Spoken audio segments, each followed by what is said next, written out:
Hi, I'm Steve Younis. Welcome to the Speeding Bulletin, your Superman news video recapping the events of the week, October 9th to October 15th, 2015. Our top news stories this week included Chris Vance has been cast to play Non in the Supergirl TV series, UK fans will be able to watch Supergirl on Sky One, and Mondo has released a Bizarro vinyl single. Let's check out these stories and more in this week's Speeding Bulletin.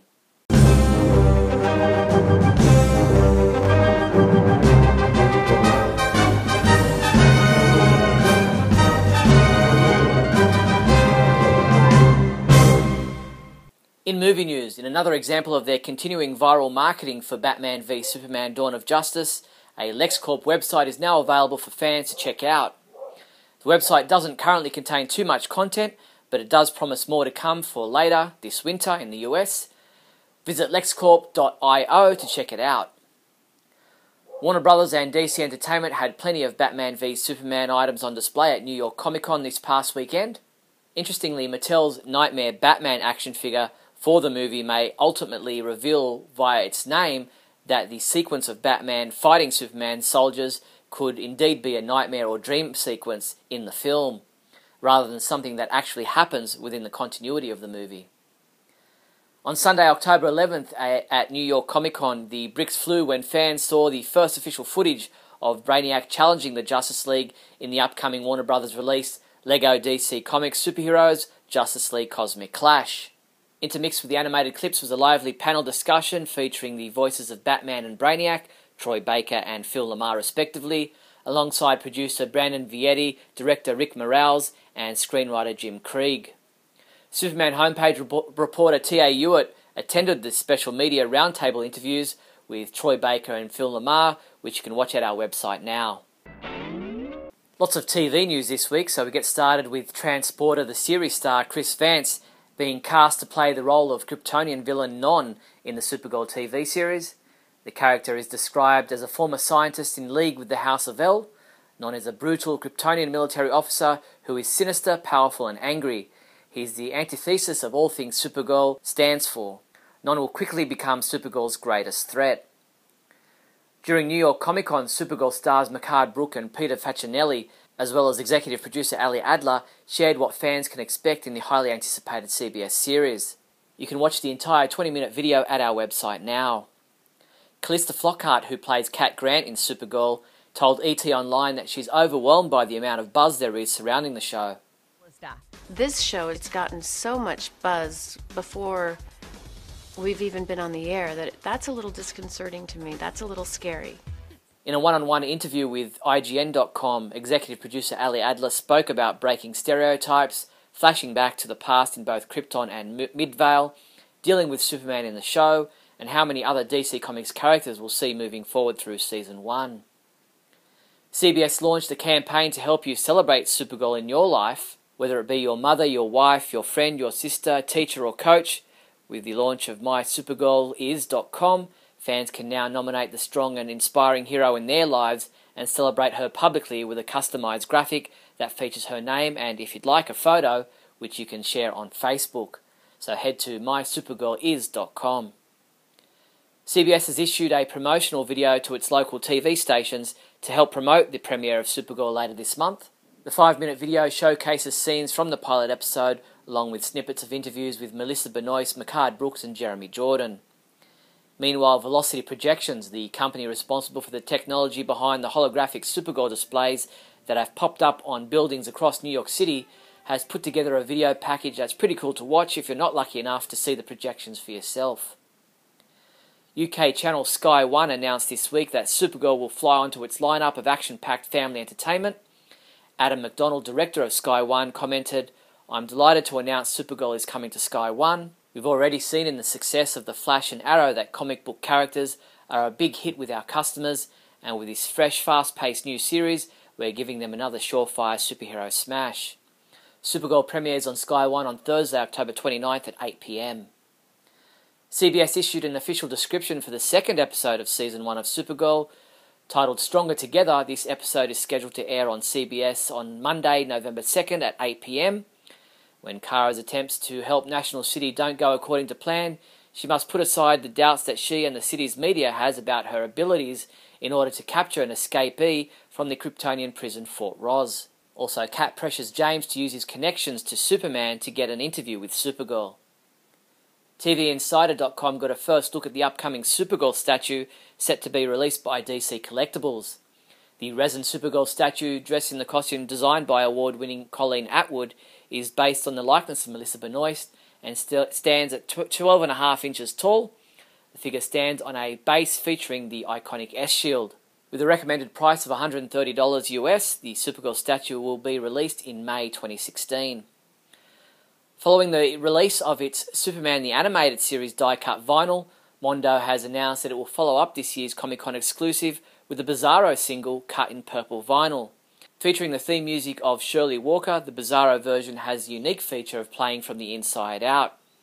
Limited to just 1,000 copies, the Bizarro Superman the Animated Series die-cut single is available beginning this week from $25. You can order it from mondotees.com.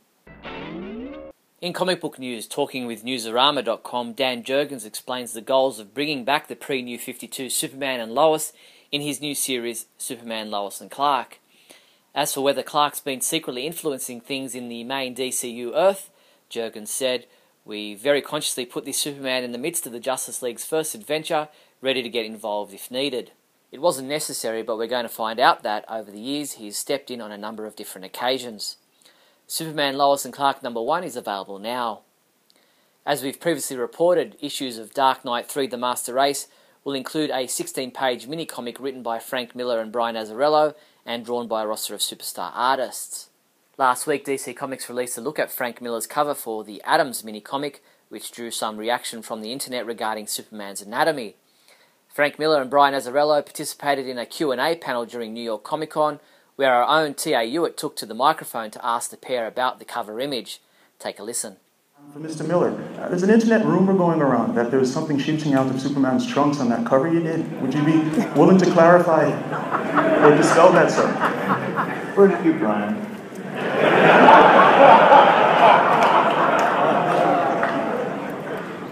You're gonna like Superman's junk. Comic books we reviewed this week included Action Comics number 45, which was reviewed by Michael Bailey, who gave it a 2 out of 5 score, saying, "Get it together, DC, Superman deserves better than this." And T.A. Hewitt reviewed Injustice Year 4, Chapter 23, giving it a 1 out of 5, saying, "Regime Superman saving Wonder Woman is the sole reason this issue received a point at all." Superman comics available this week from October 14th include Injustice Gods Among Us Year 4, Chapter 24 digital comic has been available since October 13th. Batman Superman number 25, which is available in a monster variant cover.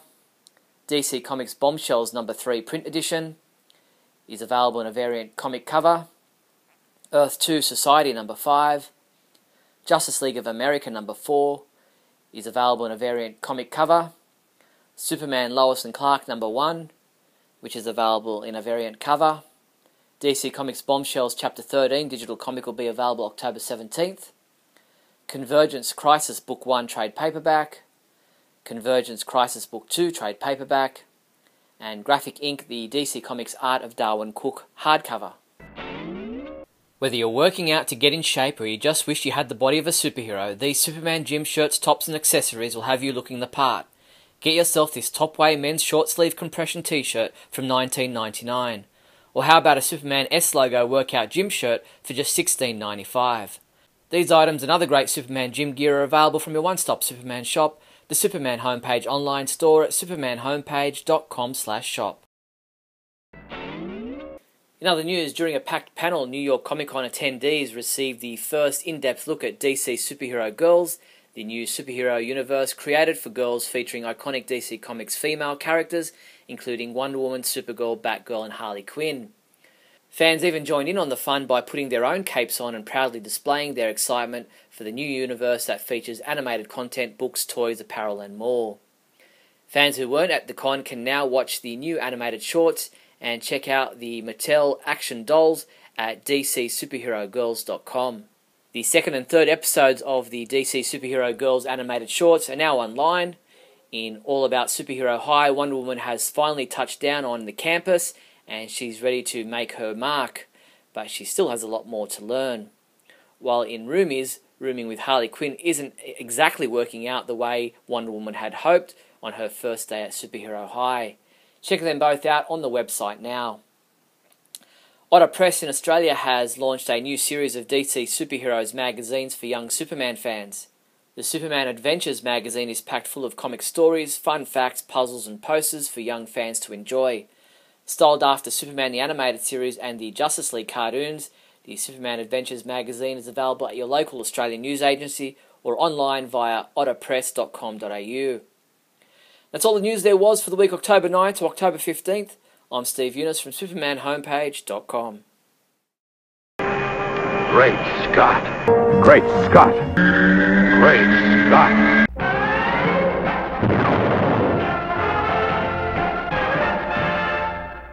Hello everyone, and welcome to another episode of Great Scott. I'm Scotty V, and I'm laughing because many of the articles and ideas and thoughts and things that I've been reading over the last few days remind me of a video I once saw on College Humor where all of the Justice League come together and Batman's there and Wonder Woman says, "Use your bat powers quick!" And he just throws this little piece of metal at Darkseid and it just hits him and falls onto the ground. And then of course he's being choked and he's dying and nothing works, and Superman shows up and uses his super breath to get the whole army out of the sky.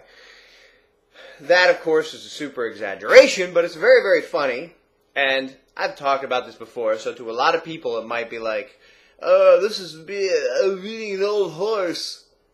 That's true, but I'm going to do it anyway. There have been a lot of displays of the new Batman armor. There have been a lot of talk about how important it is that Batman comes across as hulking and much bigger than Superman, and so when they meet on the street, I guess the idea is it'll be kind of an iconic thing. You know, it makes me think of the joke that's in almost every Tom Cruise movie where he hits a guy and he's kind of crouching and then he stands up because he's ready to fight, but then the guy that he hit stands up and it's like, maybe it came from Predator originally, but then Tom Cruise like sees him and is like kind of smiles. It's an Indiana Jones movie. It's a joke that they use, but it's not going to work here, and I guess maybe they're going to try to use it because we all know Batman's better than everybody. You know, they'll have Superman come down, fly down, you know, the scene we saw in the trailer, walk up, you know, "I'm here to fight you because of what you did to me," and they'll walk up to him, and Batman will just be so big that Superman will just cower, and oh no.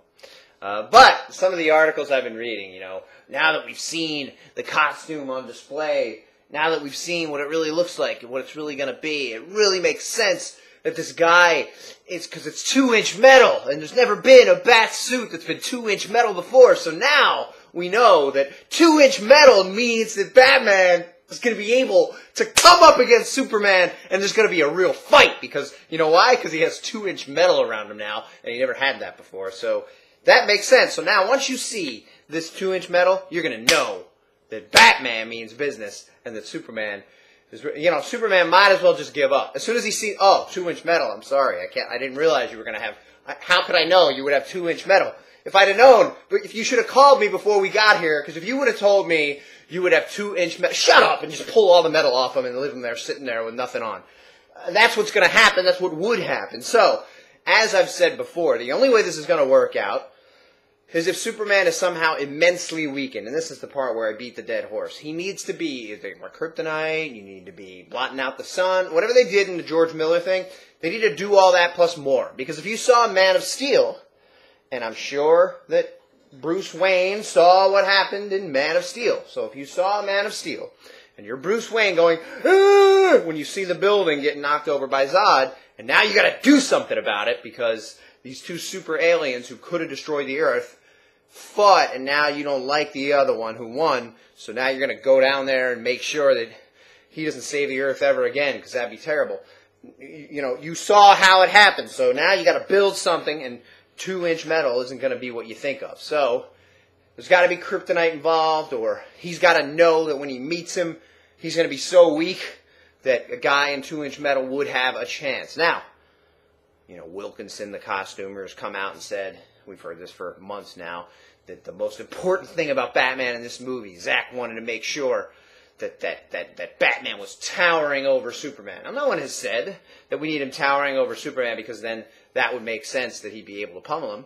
No one has said that, but it just sounds silly because it's like, who cares how big he is? He could be as big as the Earth itself. But maybe the immensity of the Earth itself, the power that it would take to be that big and move your arm, maybe you'd be able to knock Superman down. But a human, no matter how big a human is, and then no matter how big the armor he's able to build around himself is, it doesn't matter unless the Superman we saw in Man of Steel is not the same Superman. Superman in Man of Steel was full-powered and fought 3 Kryptonians at one time, and then took out the last one and saved the entire universe and the Earth. That Superman couldn't be stopped by a guy in a metal suit. I said this about the Hulkbuster in the Avengers movie, but they made me kind of buy the way it went down because there were a lot of contingencies and there were a lot of things they had going, and Iron Man just kept pummeling him, even though there wouldn't be a way to create anything that would keep doing that. He had that, so he was able to kind of keep the Hulk at bay, and in the end, the Hulk was so tired he just wanted to turn back into Bruce Banner. So that's the way I guess they could say it would happen here. But the only way Superman would get that tired would be is if he was so weakened by something else at the same time that in the end, the pummeling would do anything. He never gave up with Zod, and they were flying around punching each other into orbit. So I don't think he's going to go, oh no, a guy in a bat suit with 2-inch metal, I can't. I give up. That actually could be a way that Batman would win. I give up. That might be the only way, unless kryptonite. Now, I read an article, and I don't know how these guys keep coming out. You know you sign an agreement that says you can't say anything about the movie, but apparently Ben Affleck's trainer, that's what this article says, has come out and said that the suit has missiles, and that it's built with alien material that weakens his opponent. In other words, it's built with kryptonite. And so he's going to, clearly, he'd hit him with missiles to keep him, off balance, although if you hit him with a hard enough missile, it's going to knock him far enough away so that the kryptonite doesn't have an effect anymore, and then he's just going to beam you with I-beams and melt you to a slag. But if he's going to hit him with these missiles, and they're short-range missiles, and you can hit him when he's 5 feet away, and as long as you can do it before he punches you once, and the equipment all falls apart, I could see how that could keep him, and you could see in a lot of the scenes, Superman's kind of sweaty. He looks kind of weak. He's kind of green at the gills. He looks grayish. So I'm already guessing, without even talking about this, it looks like that he's weak for some reason. He's kneeling by Lex at one point. There's green glowing around. So it does seem like, even though everyone said, we're not going to have kryptonite in this universe, that that's what they got to do. And once they said that they're going to do the Dark Knight thing, the Frank Miller thing, it seems like, well, there has to be a big giant suit that has some kryptonite involved. And, in the Dark Miller storyline, my understanding is the suit was not powered by kryptonite, but Superman was weakened by the blotting out of the sun, the stopping of a nuclear explosion, the getting stabbed with a kryptonite arrow, and Batman just had the suit with the 2-inch metal, and we already talked about that. So, whatever, I guess. It doesn't matter, ultimately. It doesn't matter how big Batman is, unless there are... And Batman would have contingencies. That's the whole idea. He's like Lex Luthor. He always has a plan B and a plan C and a plan D. There are always plenty of plans in place so that he kind of knows coming to the battle. He doesn't know that much about this Superman, but he did see what we saw. So I think he would come with the idea knowing that there's got to be a huge difference in what Superman was in order for him to be able to face off against him. And it really... The biggest thing that bothers me is it sounds like a couple of kids, We haven't really seen Superman's point of view, but from Bruce's point of view, it's like, I don't like you, so now we're going to fight. But I guess he's going to have a beef, because they did show that whole dramatic scene with him watching the building fall down, but Superman wasn't responsible for that, nor for any of the other damage. But we'll see how it goes. Thanks, everybody, for watching, and remember... I am darkness. I am fear. I am the night!